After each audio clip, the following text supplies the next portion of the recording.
One of the really great things about driving an EV, one of the things I really enjoy is you never have to schedule time in your life to go to a gas station. It's really very pleasant to drive your car, and then when you get home, it's a simple case of pressing a button and popping the car on charge.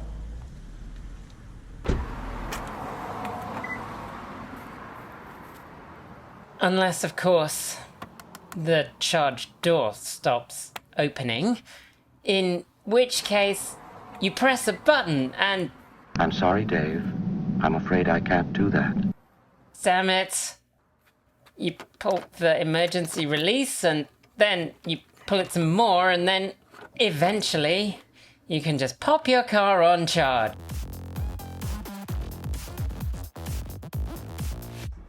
Alright folks, so this video is going to be a little bit different from our usual fare, same as my last repair video. I realised that when I try and talk to you while I'm doing it, it basically ends up being very disjointed. So instead, this is the director's cut. Now, as you've probably gathered, our SoulEV, 100,000 miles on it and 10 years old, it decided that its charge door was no longer going to pop open at the press of a button. And actually, we had that happen a couple of weeks before we went on holiday, and I started preparing to maybe book it into the garage, looked at the price of parts and ordered the part, then didn't really have time, and in the couple of weeks that we had it just occasionally opening that charge door using the emergency release, the emergency release started to get a bit iffy. So by the time we went on holiday, or at least by the time we got back from holiday, we were extremely wary of pulling that charge door release any more than we had to, because it clearly didn't work very well. And actually that little hole in that front bumper that we knew was there when we bought the car, well, the fact the charge door doesn't work is possibly related to that. So, without further ado, 12-volt battery disconnected, let's get on with things. Alright, so the first thing that I did is I looked online in the SoulEV forums to work out what part it was I needed. I needed the part number specific to the year of vehicle that we have. I also used the SoulEV manual, which is online at the SoulEV forum, to help me work out exactly what I needed to do and whether I needed any other parts at the same time. Having got the part number, because it's a Kia, it's really easy to get parts. I can get them from pretty much any company on the web. You can also get them off eBay. I did check eBay to see whether it was any cheaper than buying it new. What I ended up buying was a new old stock part. I'd actually shipped at some point in 2020 originally to the dealer, and then obviously sat on the shelf. Presumably they didn't need it for whatever reason. But I got that part sent to me through the mail, and it arrived pretty quickly, within a week or so. Unfortunately, then I went on vacation, which meant that it took me a little bit of time to actually get around to filming this. So the first thing that I did after disconnecting the battery was start removing this, which is called the radiator cover. It's held on by a bunch of these little plastic clips that look like screws but really aren't, and a couple of bolts. It's also slightly terrifying because this is actually basically the only thing holding the top of the front bumper on. I pretty quickly realised that actually I needed the car up on ramps, not flat on the ground, because I couldn't reach the little plastic covers underneath and the bolts underneath. Well, I could, but it was very difficult. And then also I realised, as you will see in a moment, that in fact there was no way the car was going up on my ramps without what I call my little ramp extenders. There we go. There's the moment of realization, and I had to go find them. So there were a couple of minutes where I went hunting for them, and there they are. They're just chunks of wood that help lift the front of the car up very slightly so that I can make it onto the ramps. Otherwise, it would clip that front bumper and get caught, which would obviously be suboptimal. Then we played a few rounds of up and down the ramps until we've got them perfectly aligned, which is one of my favourite games to play when I'm by myself putting the car up on ramps.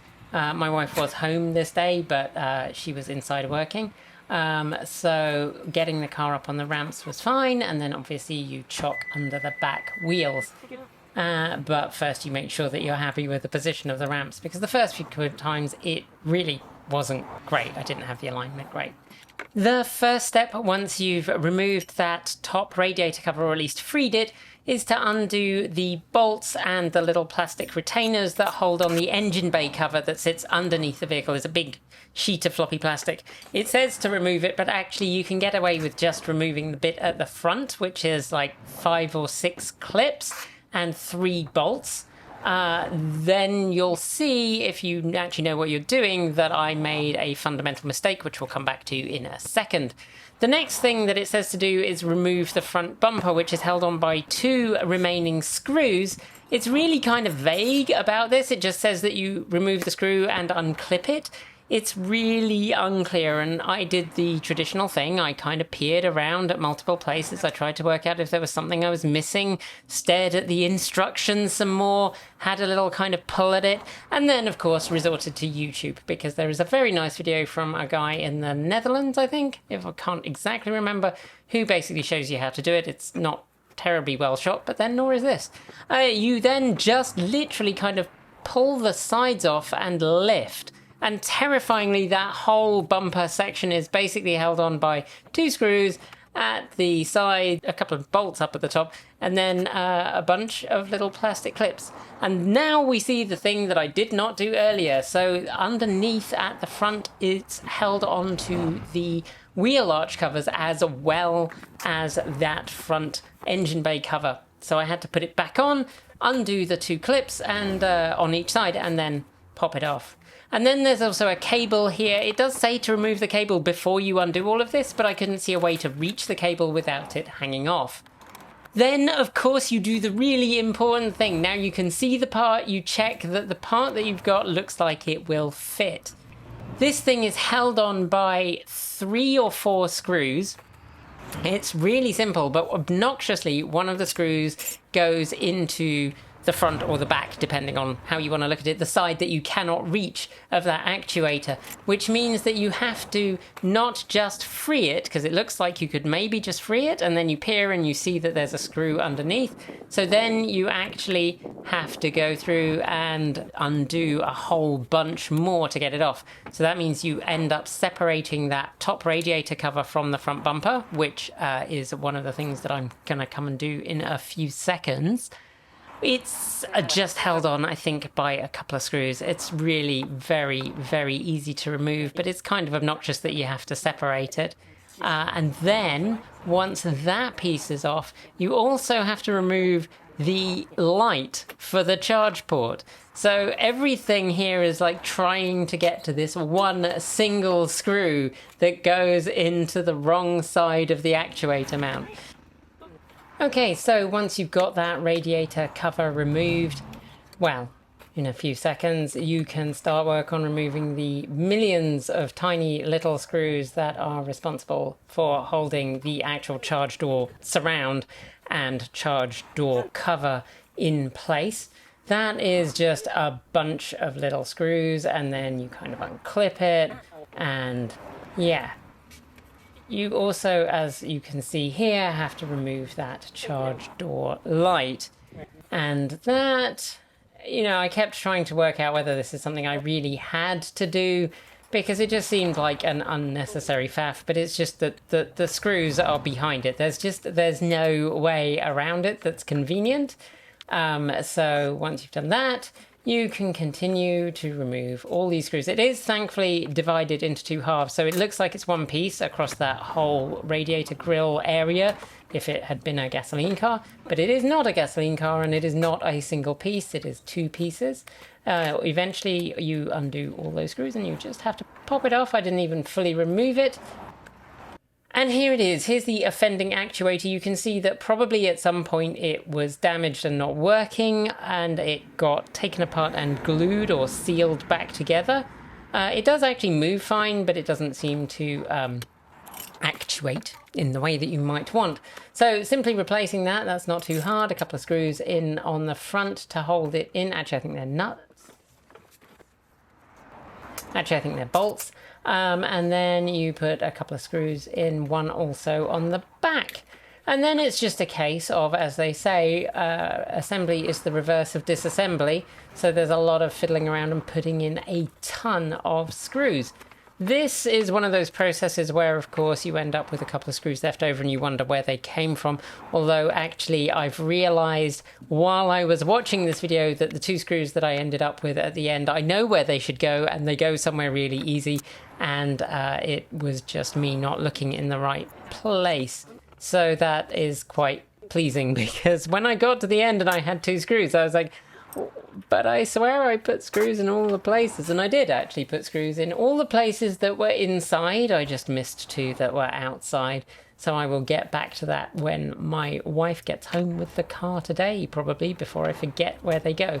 So you put the charge door light back in. I actually realized when doing this that the charge door light still had its original delivery plastic on it, or the plastic from whenever the front end was repaired. It's a bit unclear exactly what happened there. You can see the little bit of damage there on that polystyrene block. The high density polystyrene that's to absorb impacts has got a little bit of damage in it, but that's something that I can replace if I ever get around to replacing this front bumper with one that's, you know, on a car that's not got a hole in it. I did actually have a look when we were doing this job, but unfortunately no one had a blue one, and there's no way I'm going to pay to respray it. The whole front bumper, like I said, is just held on with clips. So I just popped that top clip back on to hold it on loosely, then did the side clips. They all just kind of clunked back into place. And then it was a case of putting the 2 screws back in that hold the sides on. You ever see those cars driving down the freeway and they've got bits hanging off them and you're like, how on earth did it end up like that? And the answer is they're probably just only held together with 2 screws. I'm so used to like classic cars where everything's held on with 14 screws and 27 small metal clips. And anyway, onwards. So put the 2 bolts back in that hold the top in place and hold the plastic clips that hold the whole front top end on. And then once we'd done that, tightened them back up, it was a case of putting in the, I think 6 or 8 small plastic clips. Unfortunately, the camera on top of the hood there, the one that's hanging from the hood, that decided to stop recording at some point. And then it's a case of just putting in all these clips underneath again. I noticed when I was doing this that I think there's a clip or 2 missing, which again is really common in older cars that these clips have gone missing. I spent a lot of time looking around the grass to make sure that it wasn't me being insane and having dropped it, and it apparently wasn't. I did, however, leave one of the bolts on the drive and had to find it and then put it in, which was slightly annoying. I should be better at putting things in the tray, but I do get easily distracted, as we know. And then once we'd done that, it was a case of popping in the clips at the side, the ones that I'd actually originally forgotten. That's where I noticed that there were a couple of clips missing. I'm going to see if I've got some plastic ones in the garage, because I do have some spare plastic clips kicking around. And then we are approaching the moment of truth. Now, actually, the screw that I put in there I knew was missing when I assembled the car, and it was just one of my spare screws that was lying around. It doesn't actually fit very well, so I'll have to take it off and put it back where it belongs. Now I can remember where it belongs, but I was like, well, if this way at least the screw is staying with the car and I'm less inclined to lose it. But yes, moment of truth. Close the door, and then we need to reconnect that 12-volt battery. There's me fishing around trying to work out what the hell I did with the right size spanner to connect the battery. What a great moment for you to all be watching. But in the end I just went, you know what, I'm just going to shove it on and see, and then I'll tighten it up in a second. So shoved it on, and ta-da! Yep, all working. Thanks for joining us today.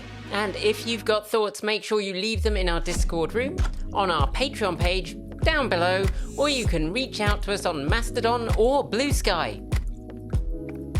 Thanks to the amazing list of people scrolling by on your screen right now. They're part of the massive community of supporters who make this channel possible, helping us through Patreon and YouTube, covering our bills, paying our team, and helping us to remain 100% independent. If you'd like to join them and see your name listed here and mispronounced horribly by me, just follow the links below. We've got options across a range of different price points from $1.50 US a month.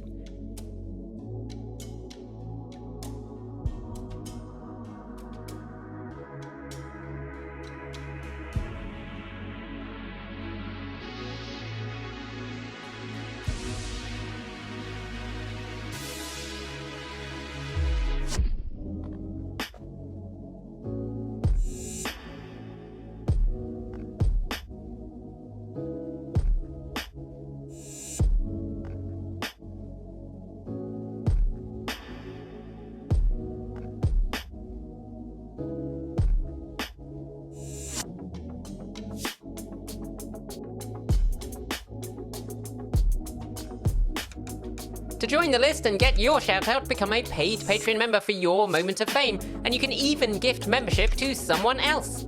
If you'd like to support us with a one-off donation, you'll find links below to make Ko-fi and Bitcoin donations. And we even have an old-fashioned PO box you can reach us at, for the time being, addressed below.